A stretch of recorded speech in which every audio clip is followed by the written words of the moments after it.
ഇന്ന് ഫെബ്രുവരി 22-ാം തീയതി. ഇന്ന് രാത്രി 11:59. ഫെബ്രുവരി 23 എന്ന് തന്നെ പറയാം. ഫെബ്രുവരി 23 മുതലാണ് കോവിഡ് റിലേറ്റഡ് ആയിട്ടുള്ള പുതിയ ട്രാവൽ പ്രോട്ടോകോൾ നമ്മുടെ ഇന്ത്യയിൽ നിലവിൽ വരുന്നത്. അതായത് വിദേശ രാജ്യങ്ങളിൽ നിന്ന് ഇന്ത്യയിലെത്തുന്ന എല്ലാവരുടെയും കൈവശം, അത് എയർപോർട്ടുകൾ വഴി മാത്രമല്ല, കര നാവിക മാർഗങ്ങൾ വഴിയാണെങ്കിലും എല്ലാവരുടെയും കൈവശം RT-PCR നെഗറ്റീവ് സർട്ടിഫിക്കറ്റ് ഉണ്ടായിരിക്കണം എന്നുള്ളതാണ് നിബന്ധന. 72 മണിക്കൂറിനുള്ളിൽ സ്വാബ് എടുത്ത RT-PCR നെഗറ്റീവ് സർട്ടിഫിക്കറ്റ്. ഇതോടൊപ്പം തന്നെ UK, യൂറോപ്യൻ കൺട്രീസ്, നമ്മുടെ UAE അടക്കമുള്ള മിഡിൽ ഈസ്റ്റ് രാജ്യങ്ങളിൽ നിന്ന് എത്തുന്നവർക്ക് എയർപോർട്ടിൽ, ഇന്ത്യയിലെ വിവിധ എയർപോർട്ടുകളിൽ ഒരു മോളിക്കുലർ ടെസ്റ്റ്, അതായത് PCR ടെസ്റ്റിന് വിധേയരാകേണ്ടതുണ്ട് എന്ന കാര്യം കൂടി അറിയിച്ചിട്ടുണ്ടായിരുന്നു. അതിന്റെ ക്രമീകരണങ്ങളെല്ലാം തന്നെ നമ്മുടെ നാട്ടിലെ വിവിധ എയർപോർട്ടുകളിൽ, ഞാൻ കേരളത്തിലെ വിവിധ എയർപോർട്ടുകളുമായിട്ട് കോൺടാക്ട് ചെയ്തപ്പോൾ എല്ലാ ക്രമീകരണങ്ങളും തയ്യാറായി കഴിഞ്ഞു എന്നാണ് അറിയാൻ സാധിച്ചിട്ടുള്ളത്. ഒരു PCR ടെസ്റ്റിന് ഒരാൾക്ക് നമ്മുടെ കയ്യിൽ നിന്ന് സ്പെൻഡ് ചെയ്യേണ്ടി വരാം 1700 രൂപയാണ് എന്നാണ് എയർപോർട്ട് അധികൃതർ അറിയിച്ചിട്ടുള്ളത്.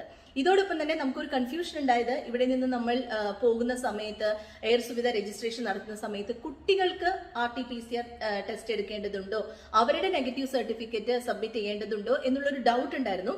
എല്ലാവർക്കും, അതായത് നവജാത ശിശുക്കൾക്കടക്കം എല്ലാവർക്കും, ഇന്ത്യയിലേക്ക് പോകുന്ന എല്ലാവരുടെയും കൈവശം RT-PCR നെഗറ്റീവ് സർട്ടിഫിക്കറ്റ് ഉണ്ടാകണം എന്നുള്ള കാര്യം തന്നെയാണ് വിവിധ എയർലൈനുകൾ അറിയിച്ചിട്ടുള്ളത്. എന്തൊക്കെയാണ് ഇപ്പോൾ നാട്ടിലേക്ക് പോകുന്നതിന് നമ്മൾ ഫോളോ ചെയ്യേണ്ട സ്റ്റെപ്സ് എന്നുള്ളത് വളരെ ക്വിക്കായിട്ട് ഞാൻ ഇപ്പൊ പറയാം. ആദ്യമായിട്ട് ചെയ്യേണ്ടത്, എയർ സുവിധ രജിസ്ട്രേഷൻ ലിങ്കിൽ പോയി ഒരു സെൽഫ് ഡിക്ലറേഷൻ ഫോം പൂരിപ്പിക്കുക. അതോടൊപ്പം തന്നെ 72 മണിക്കൂറിനുള്ളിൽ എടുത്ത PCR നെഗറ്റീവ് സർട്ടിഫിക്കറ്റും അപ്ലോഡ് ചെയ്യുക. ഇന്ത്യയിലെ എയർപോർട്ടിൽ ലാൻഡ് ചെയ്തതിനു ശേഷം അവിടെ ടെസ്റ്റിന്, അതായത് മോളിക്കുലർ ടെസ്റ്റിന് സാമ്പിൾ കൊടുക്കണം. ഈ ടെസ്റ്റിന്റെ ചെലവ് സ്വയം വഹിക്കണം എന്നുള്ളതും ട്രാവൽ പ്രോട്ടോകോളിൽ പറയുന്നുണ്ട്. ടെസ്റ്റിന്റെ റിസൾട്ട് നെഗറ്റീവ് ആണെങ്കിൽ 14 ദിവസം സ്വയം നിരീക്ഷണത്തിൽ കഴിയണം എന്നുള്ളതാണ് പറയുന്നത്. കേരളത്തിലെ ഇപ്പോഴത്തെ പ്രോട്ടോകോൾ അനുസരിച്ചാണെങ്കിൽ 7ാമത്തെ ദിവസം PCR എടുത്ത് നെഗറ്റീവ് ആണെങ്കിൽ നമുക്ക് ക്വാറന്റീൻ അവസാനിപ്പിക്കാവുന്നതാണ്.